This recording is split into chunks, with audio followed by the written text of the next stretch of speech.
All right. I don't know what to tell you. And there's Celia Flores in the back, Maduro's wife. We're going to talk about Celia as well. This is important. So you understand why this is not as easy as snatching Maduro, which was not easy in itself. I mean, I heard all the details of the operation. It was impressive. It was an impressive and impeccable operation. We need to talk about Maria Corina Machado right now. I think we need to address Trump's words about saying that Maria Corina Machado doesn't have the respect of internal respect. I think I don't remember. I think that we should listen to Trump's words. Let's make sure. Let's make sure that we look for the actual clip. Okay, there's the actual clip. We're gonna listen to the actual clip. So, just in case, I want to make sure. It's always important, so there's no misunderstandings. Okay, we're here to listen to the actual clip. This is what Trump said about Maria Corina Machado that I absolutely missed, and I did not address where we were talking about that. And yes, I was surprised. I'm not going to lie. I was surprised afterwards. But then I understood that what could be Trump's strategy here. Okay, this what's the volume? But okay, we need a. Sorry. Okay. I am an amateurish. Yes. Yes. Okay. No, we haven't. No, we haven't. Mr. President. That they haven't had contact with Maria Corina Machado. That is the problem. The question is barely audible, and he says very loud. You remember that the volume was very low, and know that they had never been in. They hadn't been in contact with Machado. Mr. President, on Monday. Oh, I think it would be very tough for her to be the leader. She doesn't have the support within or the respect within the country. She doesn't have the support or the respect within the country. She doesn't have the support or the respect within the country. That's what Trump said about Maria Corina Machado. Notice that Trump is a bit vague about that. He says within the country. He doesn't say of the people. It is undeniable. Nobody can deny that Maria Corina Machado has literally all the support of the people. Even I, that I have criticized some of her actions, I support her completely because, yeah, she's like Obi-Wan. She's like our only hope. Yet, there's something that has to be observed here. Let's listen to the rest of what Trump said. Very nice woman, but she doesn't have the respect to be the leader. She's a very nice woman, but she doesn't have the respect. What could have Trump said here? It is obvious that he couldn't have said that she is not popular because Maria Corina Machado is massively popular in Venezuela. And she is the only reason why.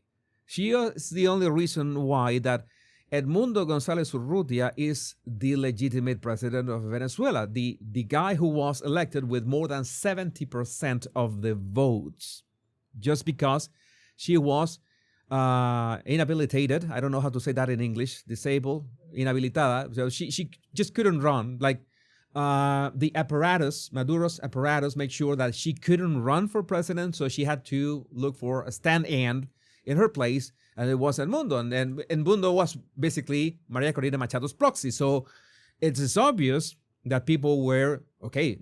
We were voting for Edmundo. But in the end, we were voting for Maria Corina Machado. It's as simple as that. So that 70% goes to Maria Corina Machado. So it's asinine to think that Trump was referring that Maria Corina Machado is not popular. But then she doesn't have the support of the respect within Venezuela. And we need to talk about the factions. And this is something that I said when I was talking in my podcast with Adam Kriegler, which big shout out to Adam, in which this is way more complex than anybody can imagine, because we have Maduro is just one side of the coin, because we have more actors right now. We have factions. I'm going to try to explain this passingly, And then if we need more insight, I can give you more insight, okay? Maduro is like the glue that keeps everything together. And Iran, Russia, China, Cuba, all of them go through Maduro to, well, do the thing that they do in Venezuela. This is important. So he was essentially the head and the glue of the whole apparatus. He had like the Celia, his wife, Celia Flores. She was quite powerful. She basically controlled the Supreme Court. Venezuela's Supreme Court was controlled by Celia Flores. So it was anything that had to be done, it was controlled by Maduro himself, by Maduro's wife. It was all in the family. So you have the national electoral, the whole thing that they were demanding the electoral records. And who was demanding that? The Supreme Court of Venezuela, which all of them are controlled by the same people. So there's no way that we could win this. There's no way that we can win this one. Even so, Maria Corina Machado, I have explained this way too many times. She managed to actually literally prove that the elections were stolen. There's actual physical proof of this. So what are the other factions? We have Delcy Rodriguez, who right now has been sworn in as, I don't know if it's interim president of Venezuela, or actually, I think it's interim president of Venezuela, because they are expecting Maduro to come back at any minute. But at the same time, you remember that Marco Rubio has said that Delcy, he had spoken to Delcy. He had not spoken to Maria Corina Machado. He had spoken to Delcy Rodriguez about,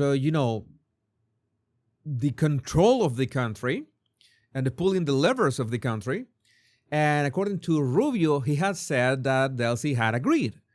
And Delcy, like hours later, was this live rant saying, no, we repudiate this. We are going to fight back. We don't accept that Maduro was kidnapped. And then 12 hours later, this is like a SpongeBob episode going bad.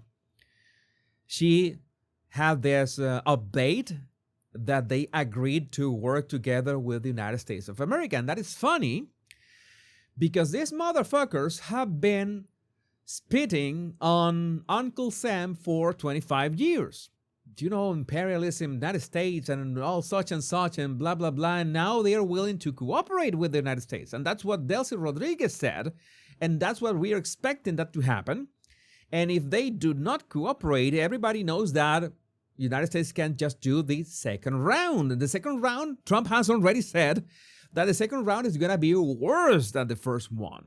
They already know how raiders work. They already know that they can just go in there and teabag them with their Apache helicopters, and nothing is going to happen to them. Not a single casualty, some bullet hits here and there, but nothing, really nothing to account for. No American casualties, which is very important. Some casualties on Maduro's side. I'm going to look for the casualties on Maduro's side because I want to talk about the guys who died protecting Maduro, because I just want to talk about that. I just find Joyce. I can be, how unchristian of you. Yeah, I fuck them. Those are animals. Those are not human beings. Those, I'm gonna look for this. I had tweeted this at some point. Okay, there it is. I posted this. It was posted by Orlando Avendaño. He reacted with this. Confirmed, died in the operation of capture of Maduro. His, I don't know what is Edecan. What is it? I'm going to show the translation. Confirmed, Maduro's capture operation resulted in the death of his aide-de-camp, Captain Scalona. 15 other people from his security detail also died during the raid on Nicolas Maduro's military residence. And all 15 members of Maduro's security ring were Cubans. Talk about, invasion and all that. Now you are laughing. You're laughing in purgatory, you motherfucker. Yeah, spit on you. I don't care about you. Yeah, this is Blaze. Not 15, 30 of them. 30 of them died. So it was, let's say, not that much of a clean operation on the Maduro side. And I have absolutely no pity for them. No pity for them. Okay, they are much better than that. It's that simple. So, coming back to Gatire. So, you're beginning to understand that this is complex. It's not only Maduro is the head, it's the glue. Rodriguez is right now the president. She has claimed that she is willing to work, but the problem is, she is Delcy Rodriguez. I have told you about the Rodriguez brothers. The other is Jorge Rodriguez. Yeah, the guy is gay. Is as gay as it gets. It's like I say. I'm gonna look the picture in which he looks the gayest possible, and I found it. Is this one? And yeah, they basically they are the pragmatists. The Rodriguez brothers are the pragmatists of the thing. I did a quick search here, so I could speak about this very, very briefly. The civilian pragmatic wing, the Rodriguez siblings, led by Delcy Rodriguez and Jorge Rodriguez, this faction is often seen as the most strategically sophisticated, while they control the legislative branch, the national budget, and international negotiations. They manage the financial architecture of the state. So it's like I'm telling you, these are like slices of the pie. Now I'm going to present you one guy that I have not spoken and like ever in this channel, but deserves a nice presentation. Diosdado Cabello, and yes, physiognomy just hits hard with this one. We have a term of endearment for him. You know, there's baby food Gerber, right? This baby food with the baby Gerber baby and that. Well, we call him Bebé Herbert del Diablo, Gerber baby from the devil, because yeah, he looks like a devilish baby. He looks the part. Look at that. Okay, he looks the part. Who is Diosdado Cabello? This is the radical crazy motherfucker of the thing. Diosdado Cabello, the Minister of Interior, remains the strongman of the Red Party. Okay, the Chavista Madurista Party. The PSUV is basically a mix between Chavista and Madurista. Chavista Madurista, the exact same thing. Is the guardian of the original Bolivarian ideology and the civilian military intelligence network. What does Diosdado Cabello control? He controls the domestic intelligence, which are the ones who could disappear yours truly if I set foot in Venezuela. Diosdado is going to make me just disappear. Diosdado liked one of my posts back in the day when I was criticizing the false opposition. By the way, a funny anecdote. The national police, he controls the national police and the party apparatus. He has the deep roots in territorial control. He influences the colectivos, you know, the guys in motorcycles that we saw at the start of the show, and local food distribution. So again, you have this hydra of many heads, and each one of these heads control some ingredients of the recipe. And I think that when Trump said that Maria Corina Machado doesn't have the support or the respect of within the country, he means about she doesn't have leverage in any of these factions. Maria Corina Machado is popular, yes, but she doesn't have leverage over the Rodriguez brothers, any of them, and what they control. She doesn't have leverage over the Supreme Court. She doesn't have the slightest leverage to what Diosdado Cabello controls. She doesn't have leverage over any of that. So Marco Rubio knows that the only way to have a shot at this is to deal with someone who has actual leverage on this. And Delcy Rodriguez has actual leverage on this. while they sort these things out. So again, I'm not. People are saying, "Oh, you were fooled again. They just took a dictator to put another dictator." But at the same time, I'm gonna post something. I'm gonna show you something that was posted later about Trump. People complaining about Trump. Something I'm gonna show you here that doesn't make sense in the least here. Okay. According to Reuters, under the state of emergency ordered by the Venezuelan government, because now Delcy Rodriguez is the president, but she has ordered what I told my family and friends that they have to be careful. They have to erase everything in their phones because they are being detained because of things in their phones. And then libtards everywhere, liberals everywhere, are simultaneously, let me try to get this straight because I don't understand how this works. Liberals everywhere are simultaneously complaining about Trump in control of the country, being a dictator of king of Venezuela now, and putting Marco Rubio in charge as, I don't know, proconsul. I don't know, there's many good Roman memes on this. And simultaneously, these libtards are complaining that Trump is not controlling Venezuela hard enough because this is what's happening. People are being apprehended. People are scared on the streets. So they are complaining about Trump controlling Venezuela and complaining about Trump not controlling Venezuela. That's how insane these liberals are. And to show you another, make a break about this insanity, I'm going to remind you that Biden and Kamala in 2025, when Maduro, after those stolen elections in 2024, he assumed the presidency of Venezuela for a third term after stealing the elections.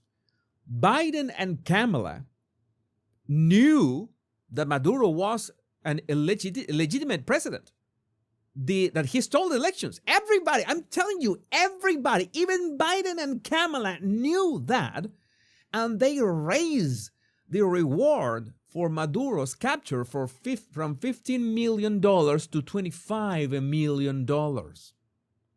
Right? That was right before Biden just handing over to Trump.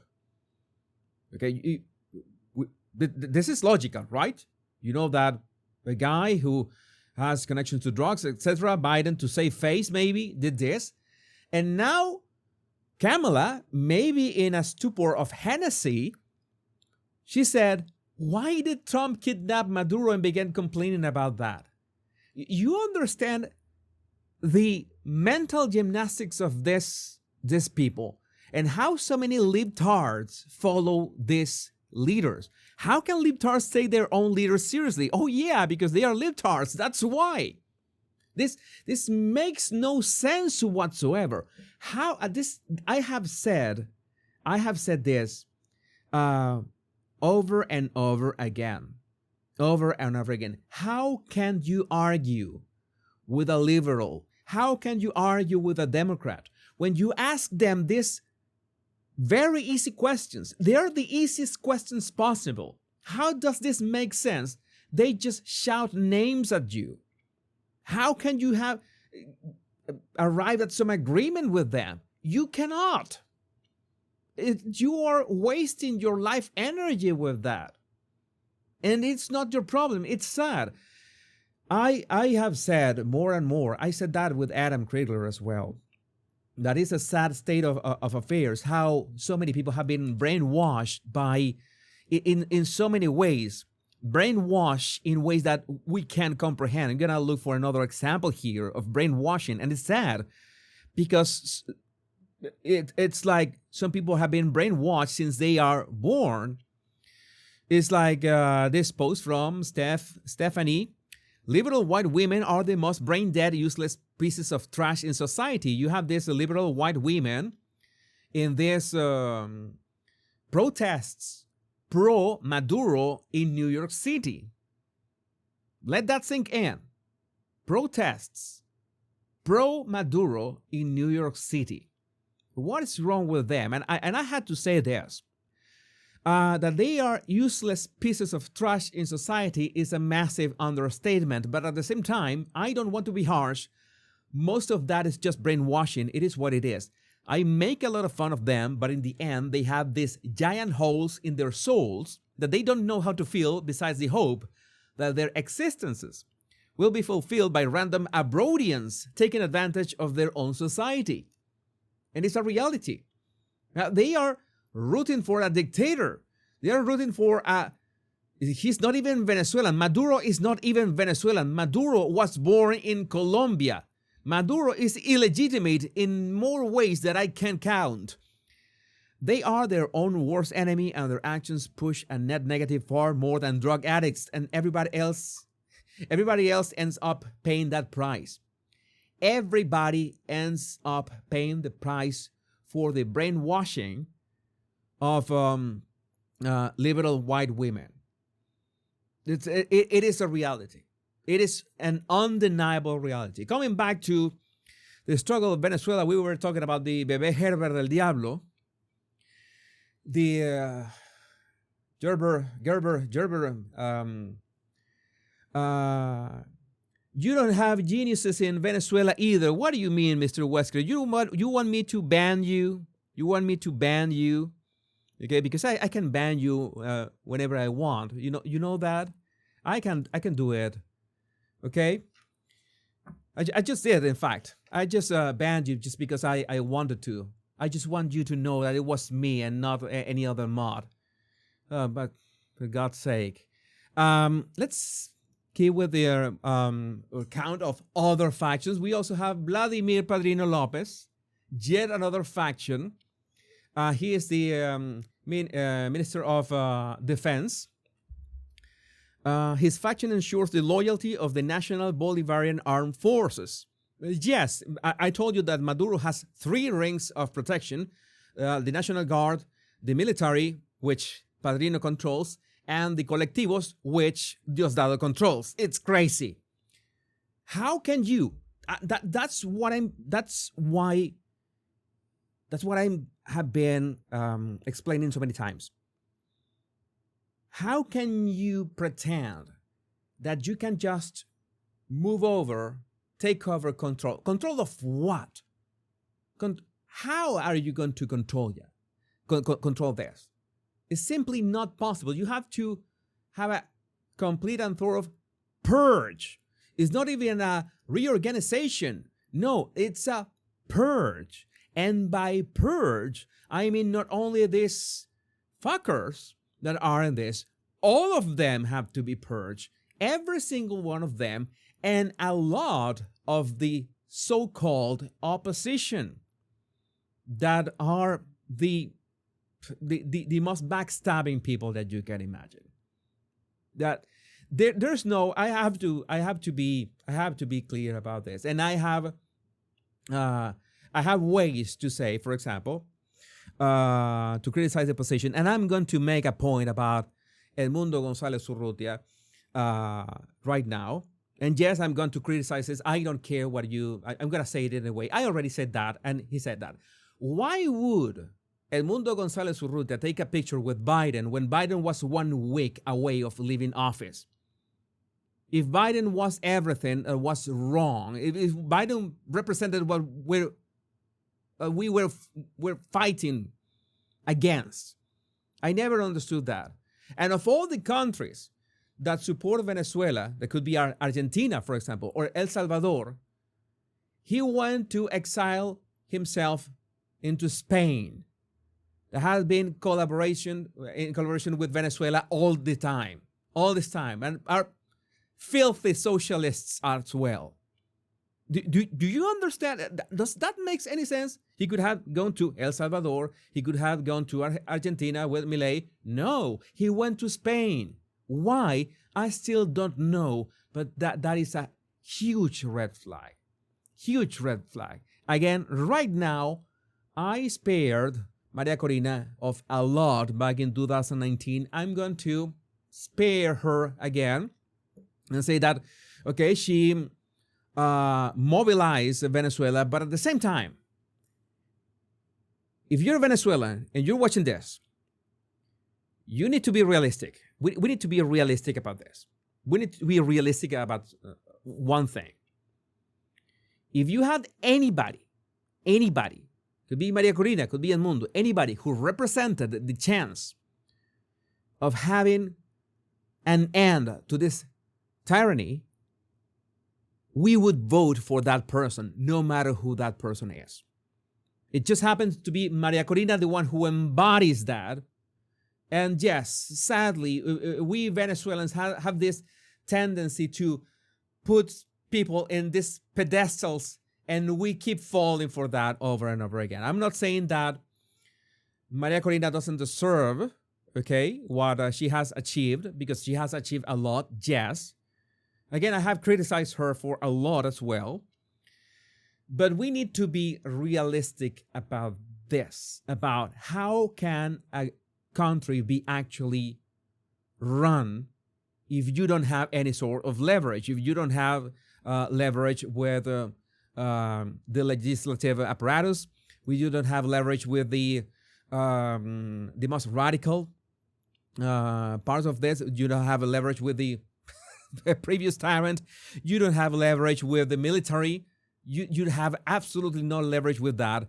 Not to mention, we have other guys that you might be not be aware of, like Freddy Bernal. I have a very nice summary here from Leonard Reyes. Big shout out to Leo. Freddy Bernal. Bernal is a heavyweight actor in maintaining to a large extent the regime's combative capacity in asymmetric warfare and strategic alliances with the narco-paramilitary organizations in Colombia. Yes, this is that guy. As I'm telling you, he's got another, albeit a bit smaller slice of the pie, but a slice of the pie nonetheless. Yes, I told you that this was complex, that this was not easy. We got Tarek El Aissami. This guy is the one who was in charge of coordinating, all the 5-star hotels for everything from Hezbollah to Hamas. You can guess from the name, Tarek El Aissami. It sounds Middle Eastern. Well, he was the one in charge. Hey, Hamas, come here. Hezbollah, come here. You need passports, you have them. You need birth certificates, let's do them.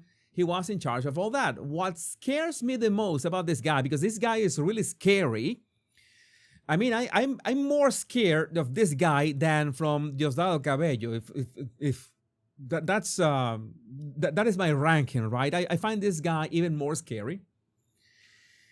Is that nobody knows where this guy is. I mean, I thought 2 years ago that this guy had died. There were rumors that this guy had died, that he has been disappeared. He's nowhere to be found. Nobody knows where he is. That is concerning. That is concerning because I attacked him a couple times back in 2019, and this guy is a total psychopath. So, yeah, that is concerning. Nobody knows where he is. He technically has another slice of the pie that Maria Corina has no leverage over. And in fact, we want to kick those terrorist cells that are training on Margarita Island. I mean, I remember going to Margarita Island. Margarita Island is very close to my heart in Venezuela, and it's full of Russians and terrorists. It is used for terrorist training camps right now. So that is a problem. And last but not least, this guy, you're saying that he's in Dubai. Seeing that this guy is in Dubai, XYZ. You see that Tarek El Aissami is in Dubai. Is that for real? It's important. This guy, Rafael Lacaba, also known as Dracula. I don't know why the guy got this is one crazy motherfucker. And this is one crazy motherfucker. And if you wanted the psychopath thing, check. If you want the complete cokehead thing, check, because the guy is on drugs, well, in ways that we cannot understand. Al Pacino is nobody. Tony Montana is nobody next to this guy. And besides, he's the governor of my state back in Venezuela. I'm from Valencia, back in Venezuela. I shouldn't be saying this. That is a security risk, by the way. But he's the governor of Carabobo, and this guy is a crazy motherfucker, and he wants a, let's say, a bigger slice of the pie. Why is Carabobo so important as a state? Because it's the industrial state. I was born in the industrial state of Venezuela. Important in many ways. It would be technically be the third city after, or the second city after Caracas. We could say we could have Caracas, Maracaibo, and Valencia, or Caracas, Valencia, Maracaibo. No quiero ofender a mis amigos maracuchos. De repente estamos a la par, ¿verdad? Maracaibo, Valencia. No vamos a ponernos en esa vaina, pero bueno, sabes que la Cava está loco para la mierda. Este cara está loco para la mierda. So la Cava is crazy as fuck. And he wants a bigger slice of the pie. He wants a bigger slice of power. He was brown-nosing Maduro in levels that I cannot describe. But he wanted more power. And some people at some point thought that he could be the theoretical, how to say this, heir to Maduro. Theoretical. But this is way too crazy. You cannot control this guy. This guy is way too volatile. And he is coked up to his eyebrows all the time.